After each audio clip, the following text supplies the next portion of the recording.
Okay, everybody, here with us, joining us on Dental Nachos CE on TV, on Nachos Zoom TV, or on Dental Nachos Facebook Live. I'm so excited to share with you implementing the CBCT with Dr. Lou Graham, a world-famous speaker, someone who I have seen speak, been around, a classy, funny, value-driven, dentisting human, says he follows Dental Nachos and likes what we're doing here. Before the CE starts, or as part of the CE, I like to talk with our CE on TV speaker, find out a little bit about this person as a dentist. How many times have you gone to a CE course? The speaker starts speaking, then you have questions at the end and you don't get to ask them. So here we're going to answer questions at the end. So if you're on Facebook Live or you're in the Zoom chat, submit your questions. We also have a special treat for you. Some would call it a bribe or a prize. If you text your questions to 215-543-6454, text your questions to 215-543-6454. We'll answer at the end, and my awesome team, Amanda and Natalie, will send you a free $25 gift code for any Nacho On Demand CE. So I want to read to you what we're going to be talking about here tonight. The Explorer of Dentistry, why CBCTs make so much sense for the GP with Dr. Lou Graham. Diagnostically driven dentistry is an oxymoron statement. Without the use of 3D imaging, the ideal treatment should be to methodically create what is best for our patients long-term. And simply put, if you're working beyond carrier detection, CBCT imaging is the must-have in a general dentist practice. This course will guide you through the process of integrating a CBCT into your everyday workflow. We have a CBCT in our office we've been using for about 9 months. It's been a huge help, but I'm looking forward to hearing what Dr. Lou has to share. So welcome, Dr. Lou Graham, and thanks for being here. Thank you, buddy. It's great to be here. And I want to, before, as we get started, especially when we're talking about practice management, share with our Nacho audience a day in the life of Dr. Lou. Your dentisting life, your speaking life, anything about you as a dentist and or human being. So I think because like we were talking, so I graduated dental school when you were 5. Okay. And I would say that as we mature in our lives, we get up early and earlier. It's just life. Yeah. So I start doing all my business around 4:30 in the morning. My life really starts then around 6 o'clock at the office. I'm still working 8-hour days, even with N95s and at a level 3 and all the shields and everything. And you know what? It is really a test of character, but I'll tell you, Paul, and I sincerely mean this. I started working for Midway Dental, helping run their clinical affairs. And with Catapult also, I will tell you, I've never enjoyed going to the office more because I'm kind of just overwhelmed with how many Zoom meetings we do. I am with you. I have to share, the only thing that feels normal to me, Lou, I was in my office yesterday, is when you're standing next to a patient, and I have a newfound appreciation for it, between the temperature check bouncer and the surveys and things going on. I think it's brought some fun back to dentisting to a certain degree, and realizing, and I actually have to say, my mom would say to us as kids, we're goofing off, this is why we can't have nice things, or you guys got to get your acts together. The patients have been friendlier too.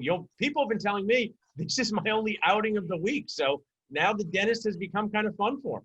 Yeah, I had a guy today, my last patient, and challenging only because he's on Eliquis, and it's just, he fell down and he hasn't been out of his home. He's 88, hasn't been out of his house for 170 days. Wow.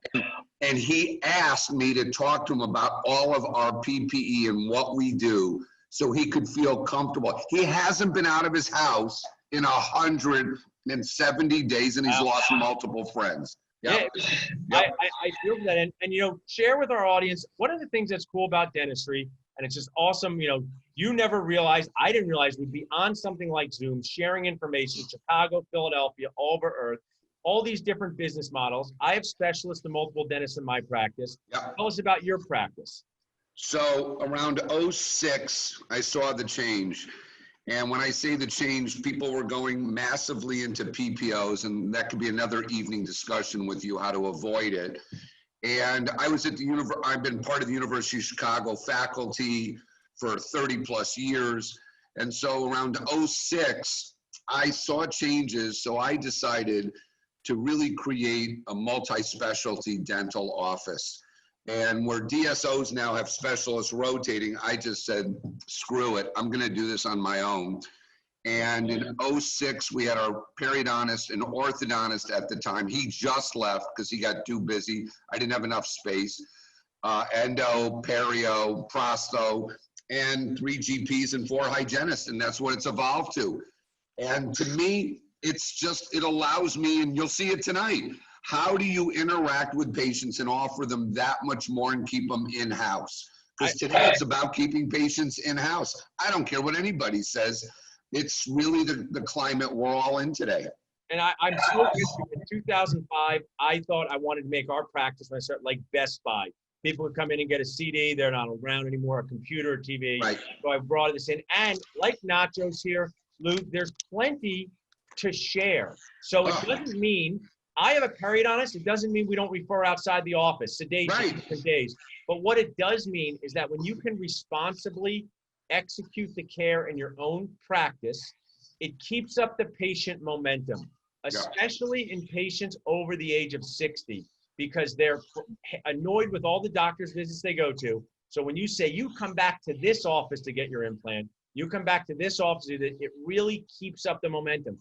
As you know, and I was surprised by this, being a dentist, I mean, how many people who just won't go out of the office and won't even get the work done? I mean, there's many people, you know, you could get an implant by a periodontist, you know, two miles away. I'm not going to do it, but you need this implant. I'm not going to do it. So any momentum builder is so critical. So what we're going to do here is I'm going to turn the presentation over to Lou in a minute here. He's going to deliver awesome content on implementing a CBCT.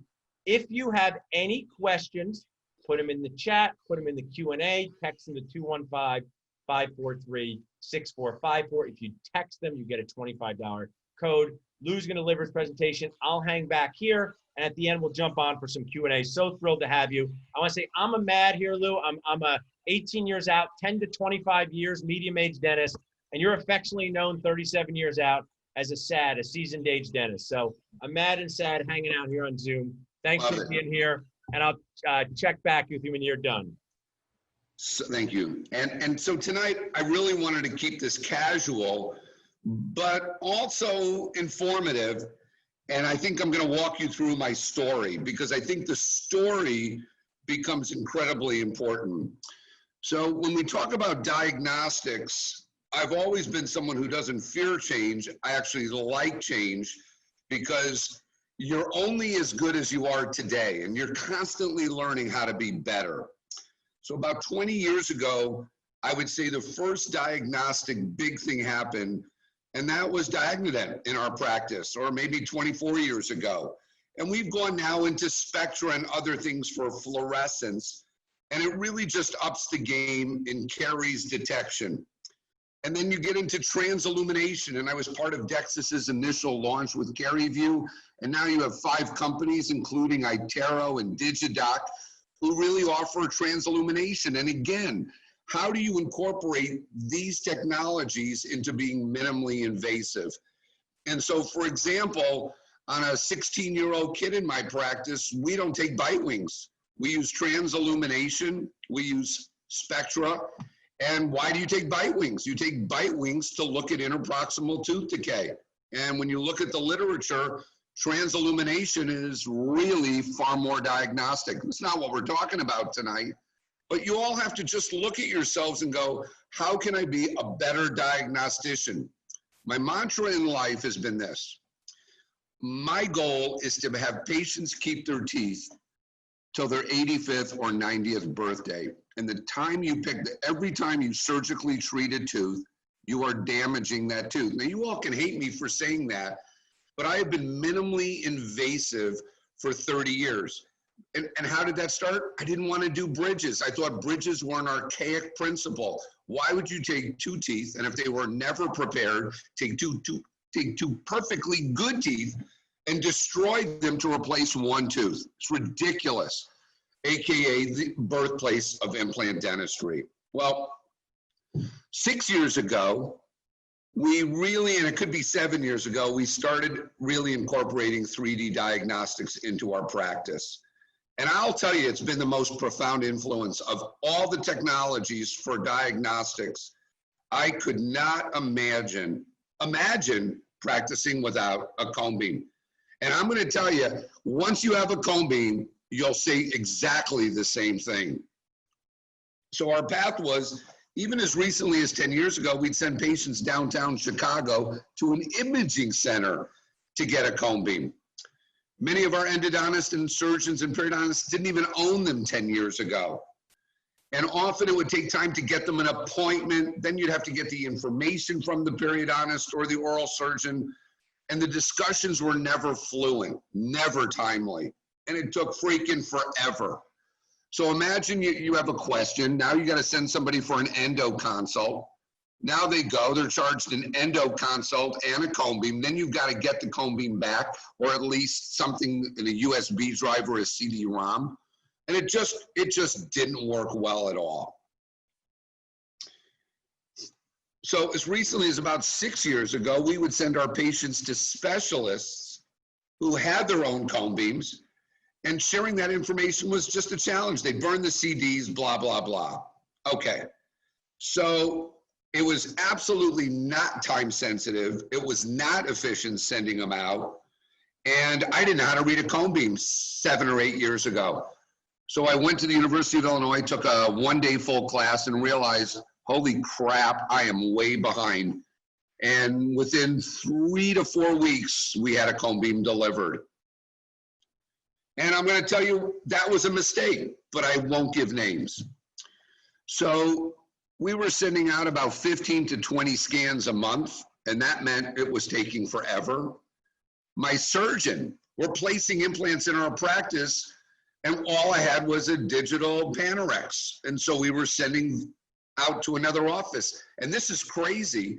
I have 2 surgeons in my community who moonlight at offices, and they send us their patients to my office to take scans. And then we give the patient their scan, and they're doing the surgeries in their offices. I'm cool with it because I'm making coin just doing scans for their patients. I'm okay with that. But I felt as a general dentist that we were being dictated to. So in other words, you know, if Paul sends his case out to an oral surgeon and the oral surgeon says this, Paul's following the oral surgeon. You know, if this is 7 years ago, Paul's in his 8th or 10th year of practicing, of course he's going to follow that surgeon. He's the specialist. Well, you know what? There have been so many cases where we've had to readjust the specialist because they know what they know. But I think general dentists, man, we have to know so much general dentistry. So I talk about biting the bullet because, like everybody out there, and you can think I'm a key opinion leader and I'm a speaker and I get everything for free. Well, forget that. That's a bunch of crap. When I buy a cone beam, yeah, I can get a deal. I can get 15 grand off. I buy everything. And I think if you're just getting things for free as a speaker, then there's no value in that. So I had to decide when did I want to bite the bullet, and it was really right after a cone beam course. So we installed our first cone beam 6 years ago, and you're going to see why I'm telling you this. And I was paying $21.99 a month. It was delivered by Sean. I think I was paying 7% at the time. And that's a big chunk of change for me at the time. The system, though, was really a problem. I tell you that I can't begin to imagine what I went through 6 or 7 years ago. My system would go down, and in fact, it went down 6 times in 2 years. So I would have to wait for a Shine technician to come out and recalibrate my system. So I'd be without a cone beam for 3 weeks. And I'm just gonna tell you, that is just a bunch of crap in my world. And I'll even give you this story. This morning, I had a technician come in from Prexion, and that is the cone beam I converted to. Yesterday, my cone beam, for the first time ever, after we moved it, went down. And when it went down, it was a hardware part. My surgeon freaked out because today we were placing 3 implants, and I had 5 new patients, and you'll see why this all relates. Here's what happens. That guy, that technician, drives in from Cleveland with a Cleveland Browns-like mask, fixes our computer. He's done by 9:30 this morning. First time I've ever needed help. 9:30 in the morning, he's done. I mean, I high-fived them and said, I mean, this is what I want in a company. Education was spotty with the original company. I had to pay for everything. I thought that was ridiculous. I just spent a fortune of money. And I was just continually disappointed. So 3 years ago, a second cone beam company came to Catapult, which is an educational group I run, and I'm very complimentary of Paul and what Paul's doing at Dental Nachos. Plenty of opportunity for us all to share. The company was Prexion. I never heard of them. And they asked 6 of us who own cone beams to review a new cone beam, and what a pain in the butt it was. We had to install it, deinstall our current one, like I have room for 2 cone beams, and they paid for all of that to be evaluated. Well, what happened after the evaluation, all 6 evaluators, instead of just reinstalling the ones we'd been used to, we all bought the Prexion. So I can tell you, we bought them. My payments, I did get a decent deal. I think it was $15.99. And the system in 3 years, up until today, only required 1 service call when we moved this machine because we expanded our office. It is an incredible machine. And I'm not going to do a commercial for Prexion, but I would absolutely walk the walk and say they've been amazing. And the education support has just been second to none. They're always there. The reps are always there, blah, blah. They're great. Well, here's the bottom line. We're now doing 50 to 70 CBCTs a month. I haven't taken an FMX 3 to 5 years. There is no reason I will ever take an FMX. Ever, ever, ever. And you'll see more. The standard scan in my office is 10x8, and it used to be 5x5, which is an endo. I'll show you if you don't know what those are. I'm going to show you briefly. We do 5x5s for post-operative follow-ups, usually for endo, implants, and surgeries. And I haven't taken a Panorex. Why would I take a Panorex? I mean, I was on a thread yesterday. You can take a rapid scan, and I'll show you this, for the same radiation as a digital Panorex. But why wouldn't I want 3D? And you can convert 3D to a Panorex in any company's 3D system. And when we work with offsite specialists, what will happen is we take the scans at my office, we will read our scans, and then I send the data to the specialists off-site. So if a patient comes in and they want to work with a periodontist or an oral surgeon, and you'll see this, I guide them to what I'm looking for, or at least what I'm seeking in their opinions. And for our in-office specialists, they can review, they just go online and they can review CBCTs. And what this happens is this cuts down the need for consultations. As Paul alluded to this, why should one of my patients spend $300 and go get an endo consult? We don't even do that in my office. The endodontist can look at the scan. They know I've probed. Is there a perio-endo defect? Is it endo? And they don't need to come in for a consultation. They're ready to do their therapy or not do their therapy if they think it's going to be a negative outcome. And honestly, the bottom line is my patients, and Paul alluded to this, it saves patients time and money. So I have turned into a geriatric dentist. I don't know what that is, by the way. I've been in the same practice 35 plus years, and all my 40-year-old patients and 30-year-old patients are 60, 70, now 80 and 90. I don't treat kids. I can't stand them. In fact, I hate seeing kids. And so I'm an adult dentist, and I would say more oriented towards geriatric dentistry. So I just want to touch on this. So you're about to buy a cone beam, and this is what I call a long-term relationship. So when you're going to go buy a cone beam, I don't want you to do what I did and make the first mistake, because I believe that relationship is about ongoing learning, and the company you buy from must have ongoing learning platforms. You got to have a great rep, because that rep is going to train your team. They're going to retrain your team every time you hire somebody. There may be new software upgrades. That rep is going to be out there in training. And I am telling you, a great CBCT rep, they're part of your team. They would come to our Christmas parties. We loved our rep at Prexion. And honestly, I think there's so much to that. The manufacturer has to believe in continuing support and education. We called yesterday, and this morning my machine was fixed with a guy driving 5.5 hours just rooting for the wrong NFL team, but he's a loyal Cleveland Brown fan. I think you have to look at warranty and upgrades. I, like you, I hate being nickeled and dimed by people who are charging me for extra warranties and upgrades. You should be able to get a system with a 5 or 10-year warranty, and that includes all upgrades. If not, I'd walk away from the deal. Field of use. Do they serve your needs? And I'm telling you, there are systems out there that have one field of view. That's ridiculous. There are systems that don't offer different types of scans. It's ridiculous. You have to be thinking bigger than this. And does the cost equate to the value of these field of view? So let me just show you briefly. It's hard to get all this in, so I know I talk fast, much less fast when I'm live, but blah, blah. So a 5x5 scan is really a limited scan. Root canal specialists, endodontists love them. Why? They don't have to worry about the rest of the mouth. But here's what I learned. When I started doing 5x5 scans and then a patient comes in with another problem a year later, why didn't I take a 10x8? I don't do 10x5s. A 10x8 or a 9x11 or a whatever, 11x9, will show you both jaws, top and bottom. Won't show you the joint routinely, will show you airway. And so you can see narrowed airways on a 10x8. 15x8s and 15x13s are our bigger scans, and usually that's for jaws. I'm looking at joints, and eventually if we're doing just more and more joints, then everything will be a 15x13 or a 15x8. But in my practice, the 10x8 replaces the FMX.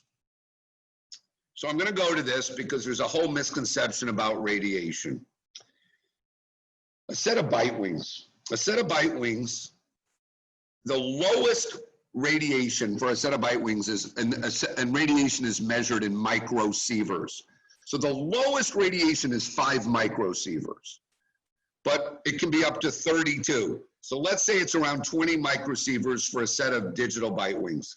In FMX, the lowest FMX is 34. It can go up to 150 based on the system. Average is around 75 to 100 microsieverts. You'll see why I'm telling you this. There's always a story. A digital pan is usually around 20, as low as 8. And when I would fly from LA to New York, it's 40 microsieverts of radiation to the entire body. Okay, so why do I say that? Let's compare.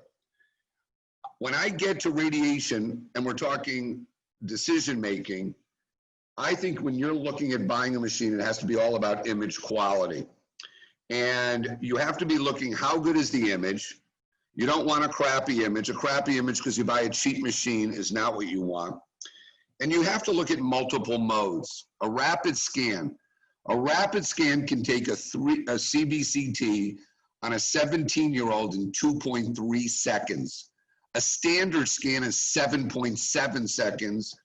And a high definition is a longer scan, and an ultra definition is even longer. I don't even use high and ultras, maybe for a 5x5, but I really don't. I use rapid and standard, so I minimize radiation.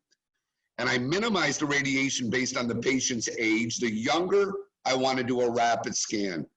Once they're above 30, 35 routinely, I'm just using a standard scan. So I just want to show you this. Let's just go and look at this graph. I'm going to show you 2 graphs, one from Cavo Kerr and this one from Prexion, 10x8. If you look in the yellow, it's microsieverts. A rapid scan is 25 microsieverts and the exposure time is 2.3 seconds. Okay, so if a digital Panorex is 20, and you can, for 5 more microsieverts, which is less than almost 1 PA, you get a 3D and it takes 2.3 seconds. Why would you take a pan on a kid looking at third molars? A standard scan is 78 microsieverts in 7.5 seconds. So you're not shoving up those sensors and the patient's whining. You don't have to worry about retakes as long as you have a system that's easy to get a scout and you take it. So this is the same radiation or lower than an FMX. Why on earth would you take an FMX? Now you could say that's Prexion. No, it's not really just Prexion. If you look at Cavo Kerr's CBCT, A 9:11 standard resolution is still 78 microsieverts. So think about this. It takes your hygienist or your assistant about maybe 8 to 10 minutes. How many retakes do you have to then take? And the radiation is equal to or greater in an FMX than a cone beam. First learning point tonight. So decision making. I want a system that's easy to use, so I don't want to do retakes. Retakes suck. Oh, hi to the patient. That one didn't come out. I just radiated you. I'm going to do it again.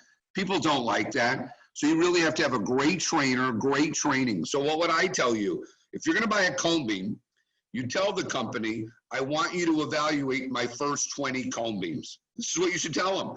Let them tell you what you're doing right and what you're doing wrong. There is a learning curve. And once you have one great assistant who really gets it, that assistant will be able to share with the rest of them. Then you take the cone beam, and routinely, I wanted to convert to the information right there. The patient just took it, they turn around, and I'm walking them through the cone beam. The only time I don't do that is an initial exam, and I'll get to that. But really, a lot of systems take a lot of time. Some take 3 or 4 minutes. In the Prexion system, I can convert the information routinely in less than 20 to 30 seconds. Reading the data. How easy is the data to read? How easy is the software? You know, and I will tell you, there's some great software out there. You want to make sure yours is easy to read and you can play with it. And the imaging really just will expand our opportunity in the plethora of diagnostics in dentistry. That's the bottom line. So I will say this, and I believe this, and everybody knows this, and Paul will nod his head up and down. Technology is a great partner. It's great when you have a great partner. It's a freaking nightmare when it goes down. And if you invest in a company that doesn't support you, you didn't listen to me tonight. And most people who buy a second or a third cone beam leave their original ones because they were not partnered well. The company did not take care of them. So, as I said earlier, the cone beam is, CBCTs have replaced my FMXs. And this is both in hygiene and the initial exam. If a patient is due for an FMX in hygiene, we talk about that in our morning huddle. The assistant will roll right in, take the CBCT. I'm the one, or one of my associates has to read it and make the notes. And we'll get into that in just a few seconds. So 75 plus years of hashtag FMX initial exam. That was it. We would just take an FMX, and that was our initial exam. And then too many times though, and I'm going to show you a couple of cases, you'd look at something and go, I need more information. You need a cone beam. And today, this is really where we're at. I mean, I shouldn't say that. This is where we were at. We got into digital scanning, and we were doing digital scanning as part of our initial exam with FMXs. And I'm going to show you where we're at today with the new initial exam. And this is the initial exam today. When a patient sits down in my chair, and I'm just a GP, and I say just because I'm so proud to be a GP. So the way the flow goes, I book an hour. I don't see PPO patients, and don't whine to me. I've been doing this for 35 plus years, and I figured out ways with my in-office membership programs, and I have my own in-office membership program. There are ways to deal with PPOs. So my world, and my associate who does PPOs, this is her initial exam. I'll walk in, I already know why the patient's in my chair from our questionnaire. I'll review dental and medical history. I'll get a brief overview of their mouth, feel their joint, understand if there's joint pathology or not, look at their occlusion, and I will decide what field of view I want for a cone beam, no FMX. We'll get vertical bite wings routinely. And so here's the flow. My assistant will go take the cone beam. While the cone beam is it's been processed, I will read the cone beam while she is digitally scanning the patient and taking bite wings. So 20 minutes after the hour, or 25 minutes, I am walking into a room with this. A cone beam on my one screen, a digital scan, on my next screen. And the patient waiting for me with bite wings, maybe a PA or two. This is the way I am going to initially start diagnosing each and every one of my patients. Period. That's what I will do. And if, for example, someone comes in with a cone beam, then I don't need a cone beam. If someone comes in with an FMX and they're 16 or whatever bite wings and I need to do a rapid scan, then I'll do a rapid scan on a 16-year-old. But I don't see a lot of kids as new patients. So when I get into my initial exam, the examples of everyday uses of what I'm using this for is endodontics, implants, perio, pathology, ortho. I'm looking at anatomy issues in general dentistry. And if you look at all that, and you'll see in our first case, there's just no reason anymore to take an FMX. Documentation. You must document your charts. I am telling you, you must read every scan. So if someone comes in for an emergency and you take a scan and you're looking at tooth number 3 with 38 book of pathology, you have to still look at that whole scan because openly there could be other issues with other teeth. The biggest fear, and I hear this on the road when I used to have a road, be on the road, is that you think you're gonna miss something and you feel like you need another eye. And if you miss something unusual, you want some additional expertise. So do I send out cone beams? And I do. Now, routinely, I'll say I send out maybe 1 out of 30 scans because I see something and I want to know what it is. Or it's unusual and I want a second eye. But routinely for a 10x8, I don't need to send it out. If I do a 15x13 and I'm looking at the joint, and now I've got their ethmoid processes or whatever those things are called and some sinus things, then I'll get it read on a much larger scan and I charge differently. So let's talk prices. We're gonna get into medical billing, not tonight. So on a large scan, 15x13 or 15x8 that I send out to a oral maxillofacial radiologist, I charge $350. 125 is what I'm going to pay that cone beam reader to read it. If I take just a routine cone beam, 10x8 replacing an FMX, it's $225 in my office. I read it, that's it. A 5x5 post-op is $99. The amount of money I make on just that part of it is great, but it's the amount that the ROI is really in how much more dentistry I'm seeing. So I'll just show you, I want to get into cases. So this was a guy, he had tonsillar cancer. He was referred to me and he had a history of radiation, a lot of radiation, lower left side, lower rear molars, which are always an issue. And at the University of Chicago, they like even taking them out even if they don't need to be taken out because of what you're about to see. So he comes in and he's referred to me and I take a cone beam. And the first thing I do is my butt tightens because this is not what I want to see. And when you look at this, you can start to see if you've done cone beams on the sagittal view, which is down here, you start to see a lot of issues. There's a lot of problems in this guy's jaw. And when you look at the coronal view, it hasn't perforated the lingual plate, but there's a problem here. Now, when I go to him clinically, and I have mobile teeth and purulence, and he's been radiated, it's just not pretty. And now I got to call ENT people, and they'll look at me and go, "You're just a dentist." And I'm like, "I'm trying to help you guys out. You're missing this." So this is the kind of stuff that you see. It's a sagittal view, and he's got 17, 18, 19, and 20 involved. And the ENT person, he went to 2 specialists, flew down and went to the Mark Center. They were looking at number 17, and this guy's got major issues. The lingual cortical plate. This is the axial view, showing we've got bone loss from the first or second bicuspid back. So I want an oral maxillofacial radiologist to cover my butt and support me on it. So routinely what will happen is, once you sign up, you just send the DICOM data and you fill out a prescription, and my team does this, I don't bother. And then you get a report back. And in this case, what's underlined in the bottom of the screen is the left posterior mandible. He has a poorly poorly defined mixed density area. And then as you go through the report, you just get all the support that you need.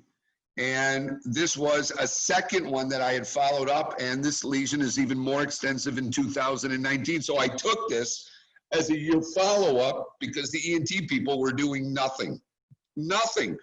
So here I am trying to get them to take hyperbaric oxygen, and it was just a nightmare working with these doctors. And I am a GP. But this is really what I deal with. Back.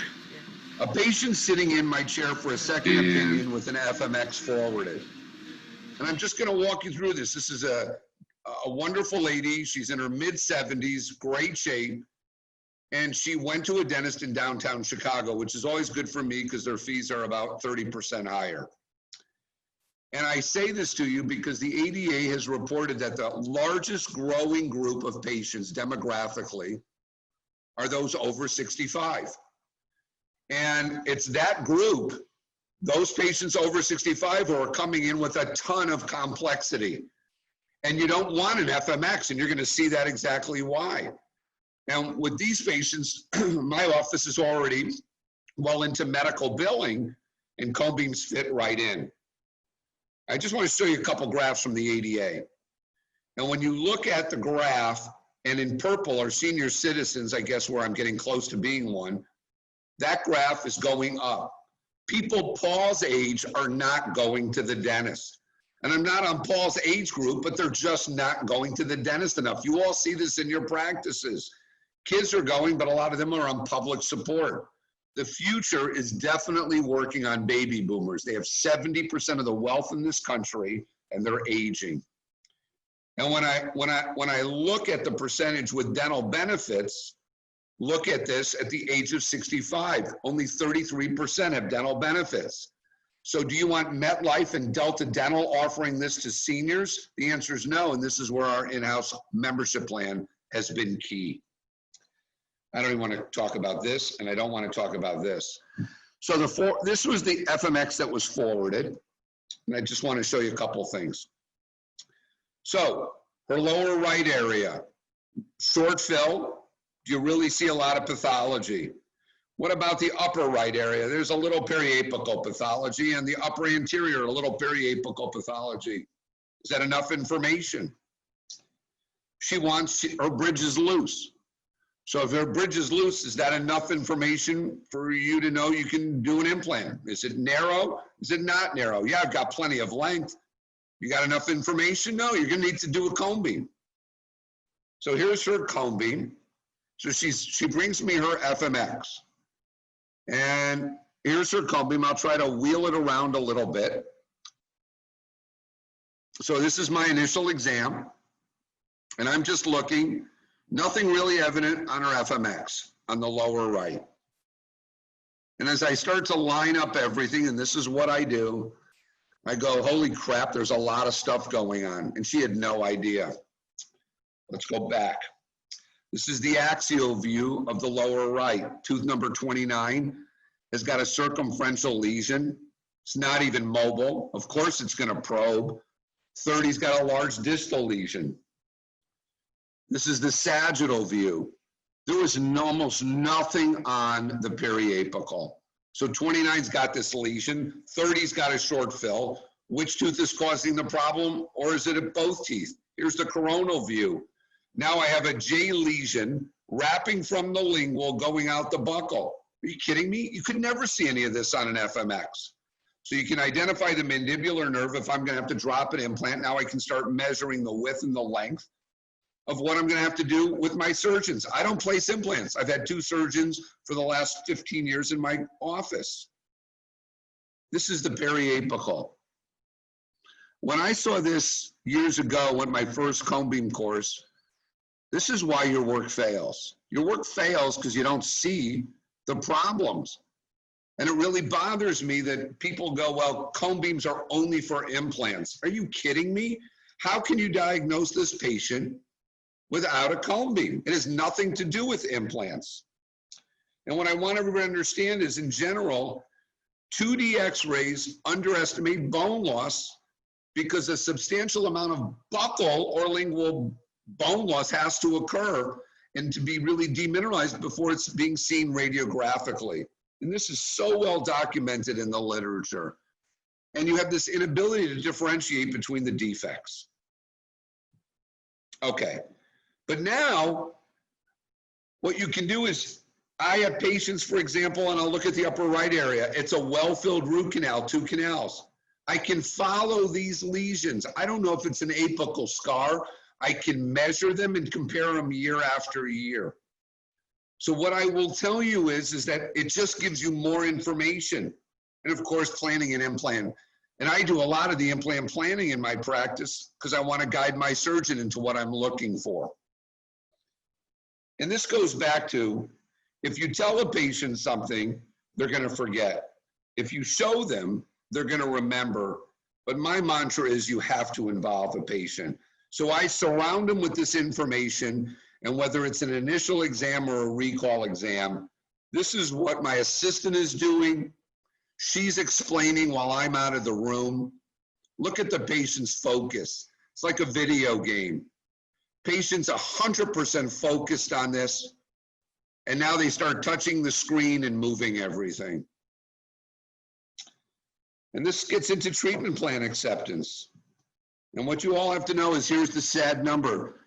Only 22% of all treatment plans are started in the first year. 22%. 78% do nothing. And that to me means we're not really good communicators in dentistry. Quick selfie. And this is my money moment. My team, Sarah, is discussing her in-office plan, and she's whipping out her credit card. If she's going to join our plan, get her 13% discount because she's charging 15% for check or cash, then she's going to have the work done. And there's that payment, and I know she's our new patient. So when I look at this, and I just try to walk you through this in one last case on an initial exam, this is Kobita. And I just want to show you how I integrate. I told Paul I want to do a bunch of things. I want to show you how I integrate specialists. And I think it's more than ever in COVID era. People don't want to go to another office. Are you kidding me? How do you know how they're doing everything? They want to go to one office. That patient in Paul's office wants to stay in Paul's office. So she has this patient, 77. She has faint pain in the upper right. I'll show you some pictures. She has pain on the lower left to chewing. She saw a dentist in downtown Chicago, had an FMX and a routine cleaning. And all he said to her is, you need a new bridge. And she felt he was selling her. So I get her FMX. And she has a pirilis in the upper right. Okay, she's got a root tip that I labeled. And you can see periapical pathology. Do you have enough information on this? This is so typical. What are you going to need? You're going to need a cone beam. Why'd you take an FMX? It's useless. Here's her lower left. Absolutely an issue that you can see on a 2D x-ray. It's got definitely a horrible problem going on there, and you can see it on a 2D x-ray. Upper left, no pain. It's got some subgingival tartar. I don't think she had a good hygiene visit a year ago. What else do you see? Well, if you look at the canine, you probably see something in the middle of the root. Is that external or internal resorption? Where is it? Is it on the buccal? Is it on the lingual? Is it internally? Can you tell? Well, you don't see the canal is not malformed, so it's probably not internal resorption. Okay, so where is it? Can't tell. It's 2D. This is her clinical presentation. Nothing to be seen. No pocketing, nothing noted. Cone beam. So here's her cone beam. And when you look at her cone beam and we start going through it and analyzing it, I'll just highlight some things. In her upper right area, where she had the pirilis, there's no MB2 canal that's been filled. Well, the literature shows, obviously, that you have a much higher chance of success in retreating a poorly treated root canal, and an MB2 obviously needed to be filled. Well, that was the issue. Yes, there's a root tip up there. But if the literature, you got to go by the literature, you have better success when treating substandard treatment. And that's substandard if you miss the MB2. Of course, I look to see if I did the endo because I missed a million MB2s. The literature also states the larger the lesion, the worse the prognosis. So this is what you have to deal with. So as I'm looking at the upper left, that area that I showed you on her canine is external resorption on the distolingual. It's not in the nerve. You can see it's close. It's not in the nerve. The money view is this one. The orange marker shows the palatal bone. The blue shows the external resorption. So all I have to do is lay a flap. I don't have to remove any bone. And I've done so many resorption cases, and all you're going to do is, in this case, I put an RMGI. I put the new Fuji product in, 2 millimeters, and that's what I'm going to use here. And the whole goal is to save her from a root canal. Just another view. Digital scanning.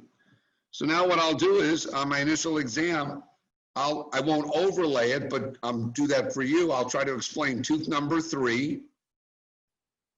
Here's the issue on the cone beam, and there's the coronal view. And now, obviously, I'm going to have options. You can see the width of the bone and where the sinus is, and what you're going to need to do if you don't want to retreat that endo, retreat that endo.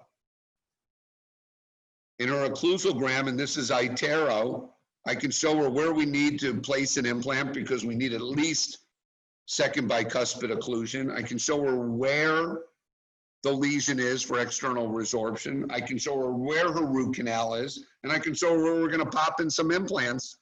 And I can give her a whole list of options here. And this is how I do it. So she'll come back a second visit. It's on me, and I'll walk her through all of her options. Does she want an implant? I don't know that, but I'm going to walk her through this stuff, and a cone beam allows me to do that.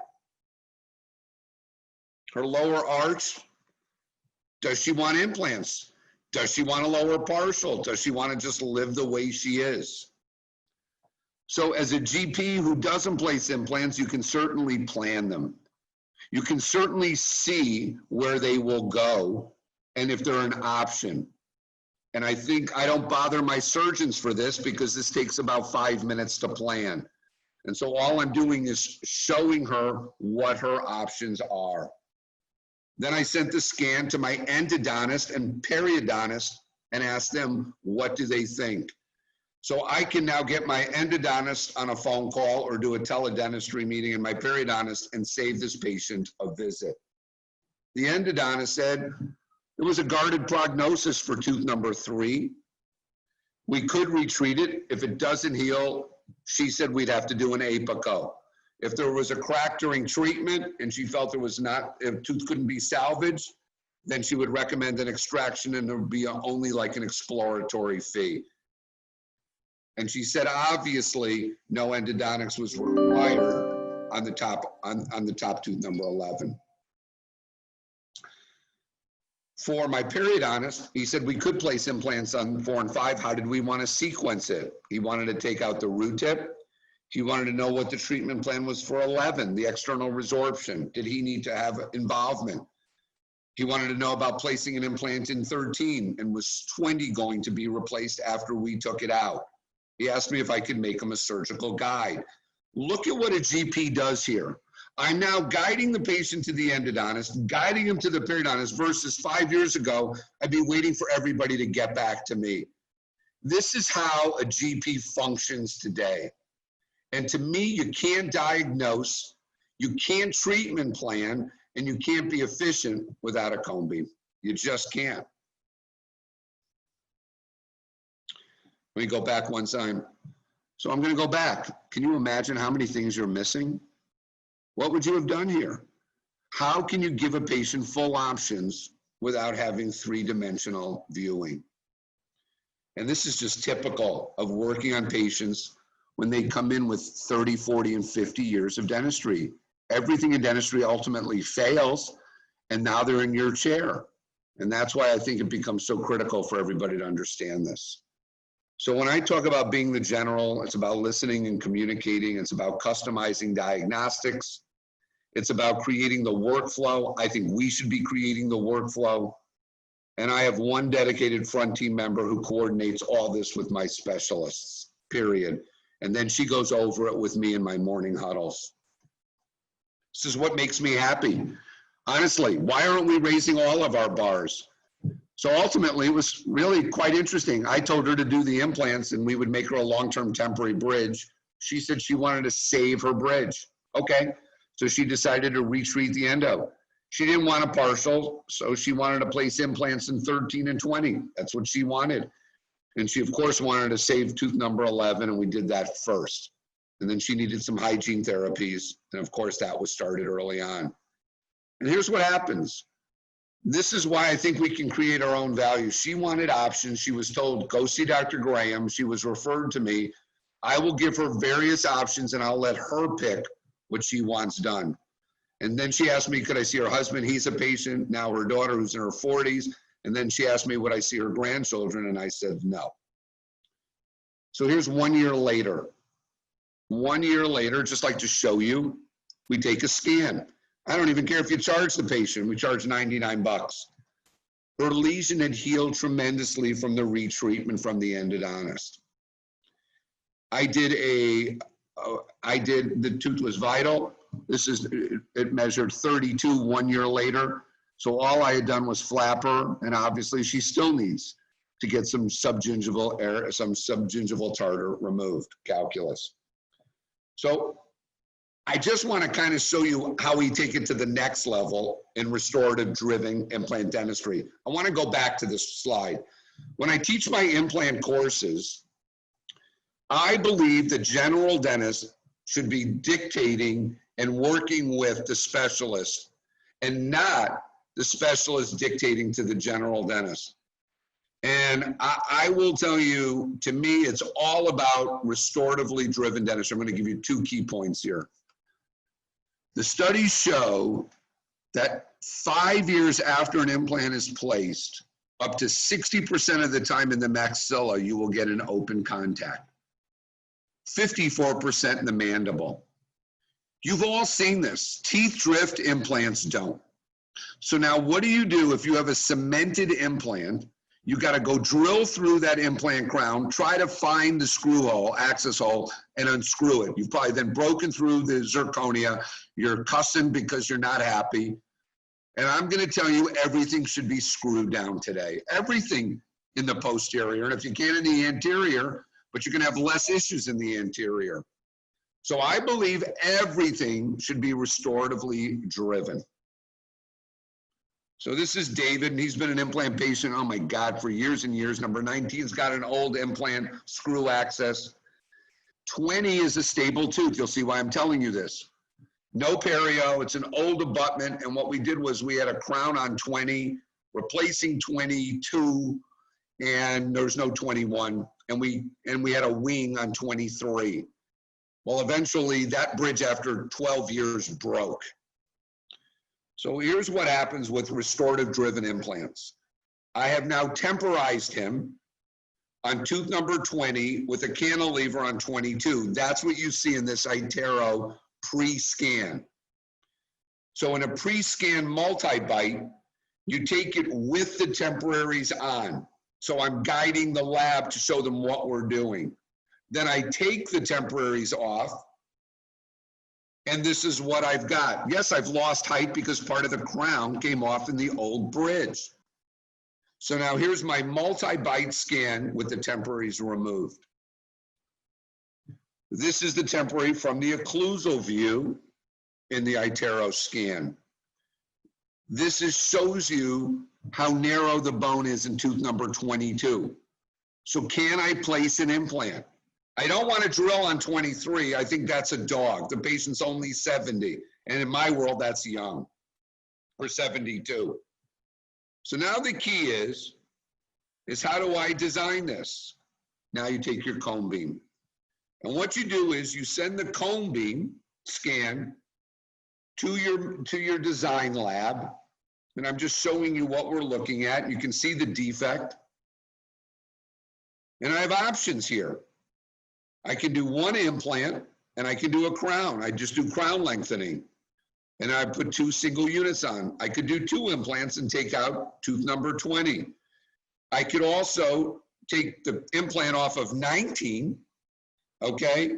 Take out 20 and place an implant maybe in 22 area and make a 3-unit implant bridge. Many different ways of looking at this, and watching what Paul does on nachos, it's amazing how many different ideas come out when you're doing an occlusal filling. So these are the views. The sagittal view, and the root's not as short as that. Here's your coronal view showing you front to back, and the axial view. So I send the DICOM data to the lab, and I just send the STL file. And all you do is send this to your designer. It's really easy. This is to Vulcan with BioHorizons. And what they will do is they will create a surgical guide, but they'll walk you through this. I know that my surgeon's gonna have to place a little bit of buccal bone when he does it. This is an abbreviated portion. This is meant for fully guided surgery. This is the 3D view. This is the panoramic view. And as you can see from the occlusal surface, it is meant for a there's your screw access hole. The surgeon. And so what happens is today, no more incisions. This was a specific, this is when we'll decide, do I need a surgical guide like this or just a routine guide? But I'm guiding my surgeon on what I'm looking for. When I get this data back, I then email the surgeon and ask him to approve it and review it with me. I am guiding the surgeon on my treatment plan, and I said, you need to do crown lengthening on tooth number 20 because my patient didn't want to have 2 implants. It was far more costly to do 2 implants, and he preferred to save the tooth. I had no problem. There's no mobility. And as I close, I just want to show you recall exams. More than half of our CBCTs are taken at recall exams. Here's Murray. He's 77 years old, and he's got a periolus around one of his lower anterior teeth. He had no clue. So you're thinking, okay, there's a PA. One single canal looks like a single canal. No big deal. I hate surprises. I hate surprises. 63% of all lower anterior teeth have 1 canal. 37% have 2 canals. Did you know that? That's a lot of teeth with 2 canals. 6.5% exit with 2 separate canals. Those are ultimate failures in a general dentist's hands if they don't understand what they're looking at. GPs have to be held up to a certain bar. So here's a scan. And again, I'm just looking at it. But look at this. You have 2 canals, 1 buccal, 1 lingual, merging back to 1, and then potentially exiting as 2. Do I want to do this? There's no way I want to do this. If it fails, I want it to fail for an endodontist, not me. Is he a good implant candidate? He's a terrible implant candidate. I can't tell that from a 2D x-ray. So we've got to do our best to try to save this tooth. Look at the information, and this is on a recall patient. There's just no way. I'm looking at bone. I'm looking at the loss of bone. I'm looking at the width. This is what we see all the time. This is a 69-year-old woman. She had swelling in her upper left area. She took an antibiotic over the summer. Now it's September. Okay, my hygienists are all amazingly trained. She takes a periapical, doesn't really see anything, maybe something on 13. The bite's a little higher on 13. But do you have enough to go on to really do root canal on 12, 13, or 14? And in the old days, I would just adjust the bite and I would wait. And today I no longer wait. Why? She was swollen. There's obviously a reason why she was swollen. It's not a zit. Same day, 3-dimensional. If you can't see that, then you've worked too long today. But now there's no guessing. And now what I'll do is I'll evaluate this. Is it 1 canal? Is it 2 canals? Is it 1 canal splitting into 2 canals? That's a referral. Is it 2 canals merging to 1? I can do that. Now it guides you so you're not surprised. Lastly, billing. Your initial exam. I charge the same fee for an FMX. It's $225 with bite wings. You want to charge more, charge more. I look at this as just a great feature to see more information. I'm not there to nickel and dime my patients. And so even though I'm a fee-for-service dentist, I think my fees are unbelievably fair. This is included in our implant fee. If we do a scan and we're placing an implant, it's complimentary. I mean, what's the cone beam costing me? It costs me $15.99 a month. If I'm doing 50 scans, giving away 10 free cone beams for implants is nothing. Post-operatively, we charge $99 or it's complimentary. It's usually a 5x5 limited view. There are 3 codes. A lot of PPOs pay for these 3 codes. Just know how it works. One's a limited, one's a 1 arch, and then there's one with 2 arches. So we specifically bill differently when we're working with insurance companies. And the 0366, if it's a 15x13 going out, it's $350. So yes, we are doing medical billing. So let me just close on this. A lot of information. Paul said be fun and active. So tonight, what was my goal? It was to show you an overview of integrating cone beam technology into your offices. Is this a must? It's a must. To me, it will be very near-term future, the standard of care as it is in implant dentistry today. From emergencies to recall exams and initial exams, don't just use this for implants. It's about seeing so much more and having far fewer daily surprises. Because my motto is, there's no such thing as a good dental surprise. Like, oh, wow, there's the pulp. I'm really excited when I'm taking out a deep cavity. Kimberly, I want to thank her. She introduced me to this opportunity to work with Paul. You can reach back out to her. She obviously represents Prexion and has a promotion going. And I really do thank her for introducing me and letting me do this. And in this time of COVID era, I just continue to tell everybody out there, you're all my colleagues. I love seeing so many people on the road. Be safe and be smart. If you have questions that I don't get to tonight via Paul, you can email me at lou@catapulteducation.com. I think I've given you plenty tonight. Let's take some questions and get you ready for tomorrow, going back to work. Paul? Truly fantastic. If you want to hit stop share, then they get to see both of us bigger, and people never get tired of my face, Lou, so they want to say, there we go, perfect. So, truly masterful. I want to give the CE code. If you're watching this live on Zoom, you can get live CE for this, which is pretty awesome. And that CE code is EXPLORE826, EXPLORE826. If you're watching this on demand on Dental Nacho Flix, EXPLORE826 will not help you in any way. There will be a self-study quiz. But if you are here live, watching live, EXPLORE826. Amanda or Natalie will drop that in the chat. If you have any questions about how to get C, just email c@dentalnachos.com.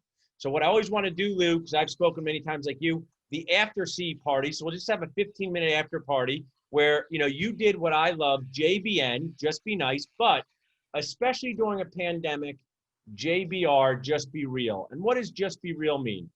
It is reasonable for patients to want to stay in one office and do as much work as possible. That doesn't mean to get in over your head, whatever that means. That doesn't mean to do work that's not responsible. What it means is the more work you can do on fewer people, the happier you're going to be as a dentisting human, in my experience. The happier patients are going to be. And it also is a 1 + 1 = 3, because the more you do of anything, the more you wind up referring, and the more you actually wind up sharing with people in the area. So I appreciate that. One of the questions, Lou, we got while you're talking, and you reviewed it in some, was, do you have a suggestion for a medical billing course for this, or someone's going to get it? Kimberly has been awesome. Her text code is text CBCT to 55444. You will get the information on what Kimberly and her awesome team have come up with for nachos. They're offering a free handheld x-ray. Makes me want to buy another CBC just to have it, because to have a handheld x-ray is awesome. But tell me about medical billing, or just review that, 60-second version. Someone buys this next month, they start doing it, medical billing. So first off, I believe Prexion and other companies do work with medical billing companies directly, and that's a great way of first starting. Chris Ferrugi, a classmate of mine, teaches great courses on medical billing. And actually, it's also interesting, Midway Dental has a dentist named Peter. His last name's escaping me, and he teaches medical billing.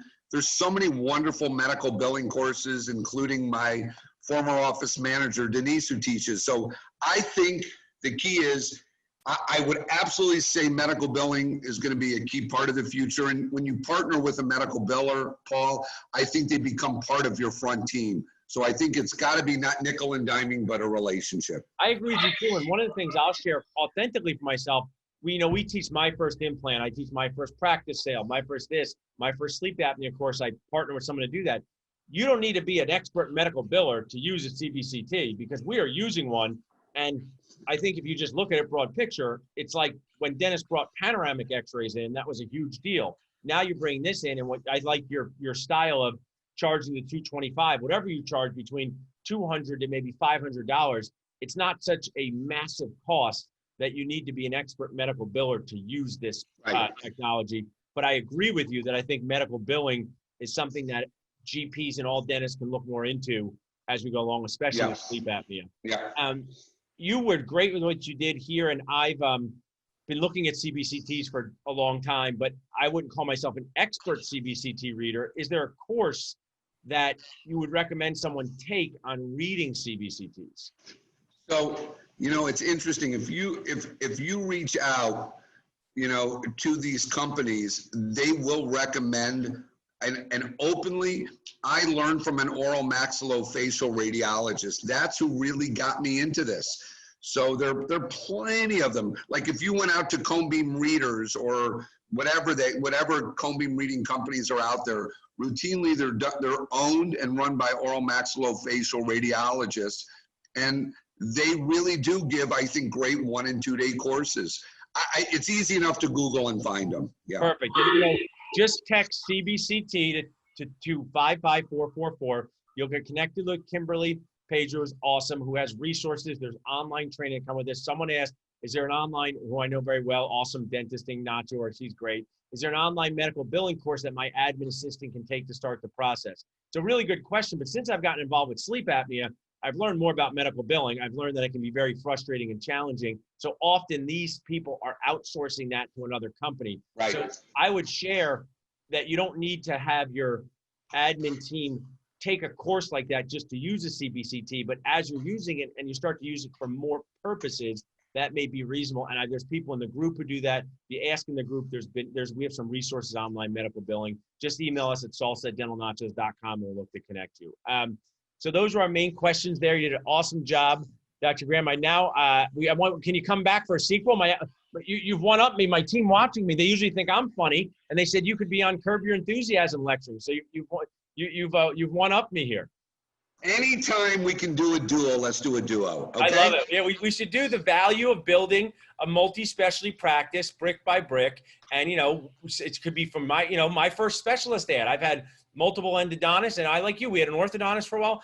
Dentists are, in my world, and they're just too dramatic, right? We had an orthodontist for 3 years. It was great. Now we don't have an orthodontist. It's not the end of the world. Sometimes people get busy. It's just a service. So dentists are always thinking what goes wrong, and they get stuck in analysis paralysis, where it's fun to have someone else doing things. They might move on. They might move. But then when you develop a system, you can bring in another endodontist, endodontist, And I mean, it's also just a lot more fun sometimes to have more dentists around the office. And especially, we kind of treat them like visiting dignitaries from Game of Thrones, the specialists. Like the general dentist, we're like, the people there all the time. Specialists come in, we're getting them pizza, we're doing stuff. It's kind of a nice thing. So, because I want it to be fun for them too, to come into the office and have something. Right. We do the same thing. We plan their cases, morning huddles, prep the patients. And I just think what you're doing is awesome with that. And Paul, to your point, it's not about how many patients you get in. Right. It's really about really offering your patients quality services. And I'll tell you, as in my career, I used to run 3 chairs. 3 chairs is a nightmare today to me. Yeah. And openly, I think the patient experience in enjoying dentistry isn't about rushing in and out. It's about planning and enjoying what you're doing. And I still love what I do, and I think as you do, I think this can be a great career if you just take your time and enjoy, and working with colleagues is the best. And I love that message. And also a little bit better each day makes a lot better dentistry. Like for some reason, people want to go from no implants to sinus lifts. Just go from learning implants to referring implants. Like you said, maybe you refer them all and restore more. Maybe you place a few. it's a journey that you go along. But I was Right. thinking yesterday, Lou, because the COVID to drive anyone nuts, you know, you only need 150 patients to spend $10,000 to have a $1.5 million practice. So, you know, when you can do cases that go between $5,000 and $20,000, multiple implants, you know, crown cases, you know, you don't have to have thousands of patient visits to make your office go. So this is just fuses in there because all of us, you know, more work, fewer people, I think has been the theme since you said since 2006. And I think this coronavirus has accelerated that. And, you know, now's the time, get this technology. So I appreciate it. I admire you for working your 10-hour day. I'm going to let you guys go. Thanks again for watching on Dental Nacho CE on TV. And Lou, we'll talk soon more. Nacho crew, thanks for being here. I'm going to stop the video and I'm just going to answer a few questions in the chat. But Lou, really appreciate your time. Thanks, Paul. Be well. Thanks, much. bro. Yeah. Kimberly and your PDS, awesome sponsors. We really appreciate it. I'll share some stuff in the chat about how to reach her. Just find out, Nachos. Just do the free demo, the free talking. There's so many things that I use in my practice that I just found out about. I took the free demo thinking I'm never going to use that and saying, I should start texting patients. That was 2007. So one thing can change your practice forever in the best way. Decrease stress, increase production, and most of all, make you cry less on the inside each day, which is the whole point to everything we do at Dental Nachos. Thanks, guys.